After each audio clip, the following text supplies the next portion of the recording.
Yeah, hi peeps. So, put up this bit of video. It's some professor somewhere doing a lecture on evolution, and I think he was more talking about animal evolution and maybe not so much about the human social evolution. And what I took from it is probably a bent, sort of twisted view of it, but what I took from it is, why do so many religious cults and religious sort of like tight communities end up with one main person at the head of the religion who makes all the females in the cult or the organisation, the religion, available to him? And that would be part of the evolutional framework to pass on as many copies of yourself as you could. And it is, as he said, it's not the sort of thing that you would find with a giraffe or a daffodil or or a snake. They're not thinking, well, how can I form a cult and make sure that I get access to all the women that they don't. In that world, it's basically about with flowers. It's about how much scented they are to attract more pollinators. With snakes, it's about how big and strong you are to fight off the weaker males and get access to the female. And it's pretty much the same with a lot of mammals as well. The stronger male becomes a dominant male, and he's the only one that gets access to the females. In mankind, though, we are sneakier than that.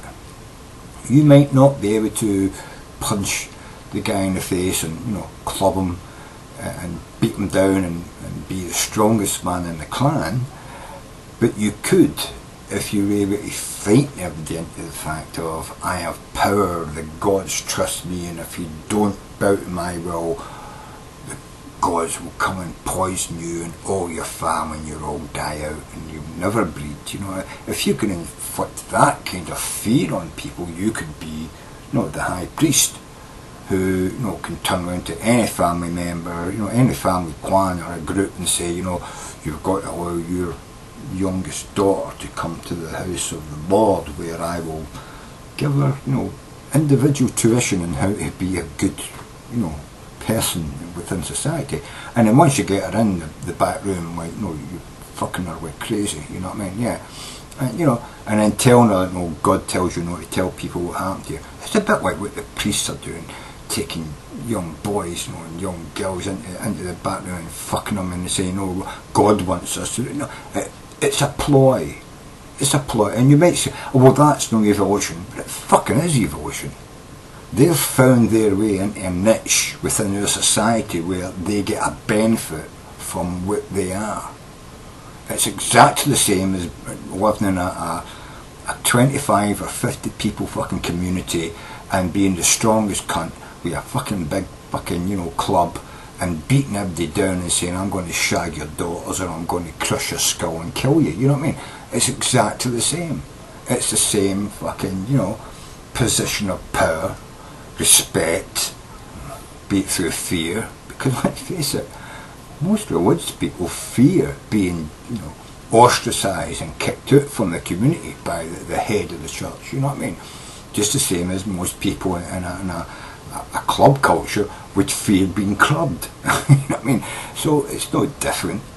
And you see this in a lot of these cults and religious organisations where, it might take years, but eventually, every now and then, the Mormons are a case, the crazy Christians are a case, the Catholic priests are a case, they use a position of power and respect to put themselves into a position where they can abuse that power and respect to have sex with people. Now, it's not always through the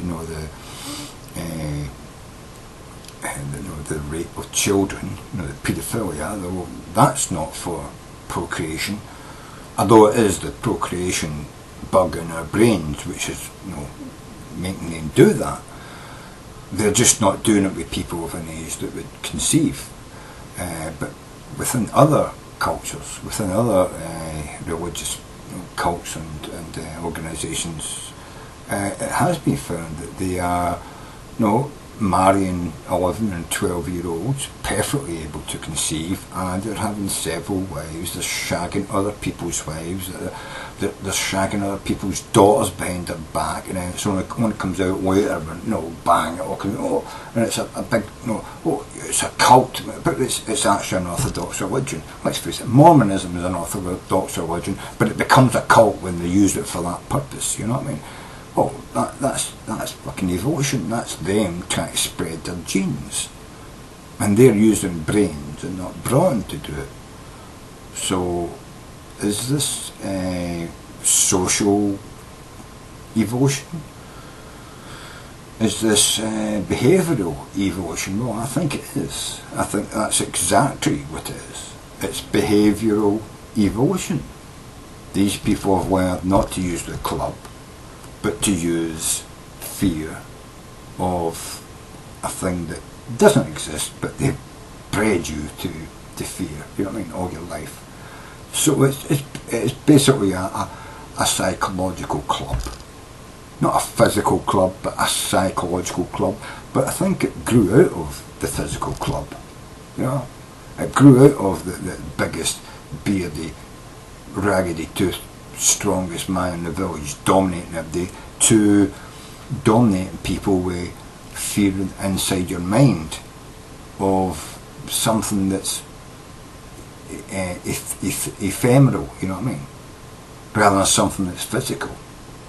Yeah, a club over the head is a fucking sore and painful thing, but it doesn't compare to your soul, which I don't believe we have, but if you believe it, your soul burning in hell forever. Fucking hell, club me to death, but don't send my soul to hell. That's the way these people in these cults and religions think, you know what I mean? Personally myself, I say, yeah, try and club me, you bastard. My soul's not going to die because I don't have one. I will fight you to the fucking death, motherfucker, You will have to fucking club me, but if I can get one lucky fucking stab into your fucking heart, I can take you fucking out, even though I'm fucking half your size and you've been the god of the clan for fucking your whole life. I will stab you in the fucking heart. And then there's that bond as well of looking after others. Well, a lot of kings, princes, all that bullshit. Yeah, they often wanted to be able to have an heir to pass their crown, their ownership of the land down to. And they often, when they didn't get a male child, like King Henry VIII, they would refuse to name the girl child as the heir. They waited for the male child, and you still see that even across the kingdoms of the earth today, you know what I mean? The world today, the country of the world, people want to have a male child for something. It's like this crazy thing. It's got to be a man. It's got to be be like me. He's got to look like me. He's got to think like me. He's got to have, it's like that, It's like it's almost like trying to pass what you own onto yourself before you die. So you want the child that's more like you. It's got to be a man. He's got to think like you. You've got to bring them up and educate them to be like you, and then he takes over when you die. Most of the time, a lot of these fucking kids would kill their father, you know what I mean, when they go old, and take over. And then there would be a bloodbath between the brothers to see who would fucking, you might have 3 or 4 sons, but you picked one above the others, and then they would all fight each other, and they'd all have courtesans and fucking, syphilants, but they would all fight each other, and there'd be a bloodbath, there'd be civil war, in order until one came out and talked. But at that time, the fucking country was a wasteland, it fucked everything up by killing people here as well and everywhere, and the transition of power the father hoped for was gone. But he's dead anyway. He didn't fucking know about it, But that's humankind, man. That's what we are. We are fucking an evolutionary fucking fuck-tarted fucking piss fucking crap. You know what I mean? That's what we are.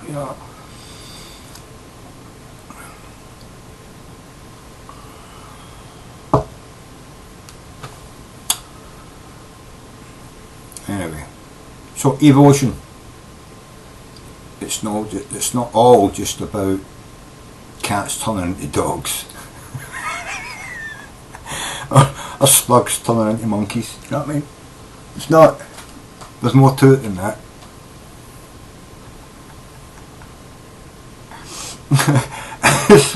Slangy va, motherfuckers.